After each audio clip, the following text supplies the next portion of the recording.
21ஆம் அதிகாரத்தில் சாராளின் 90வது வயதில் ஈசாக்கு பிறந்தான். ஈசாக்கு என்றால் நகைப்பு அல்லது சிரிப்பு என்று பொருள்.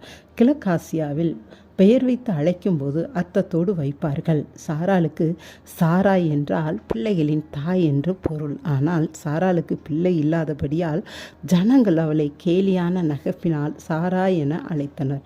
ஆனால் கடவுள் சாராளின் வாழ்க்கையில் இடைப்பட்டு சாராயை சாராள் என்று மாற்றினார். அதாவது பிள்ளைகளுக்கு தாய் என்பதை மாற்றி ஜாதிகளுக்கு தாய் என்று மாற்றினார்.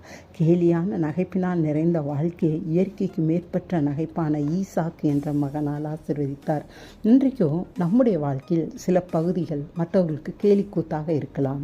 கடவுள் அதை பார்த்து சும்மா இருக்க மாட்டார். கடவுளிடம் உங்கள் வாழ்க்கையை ஒப்புக்கொடுங்கள்.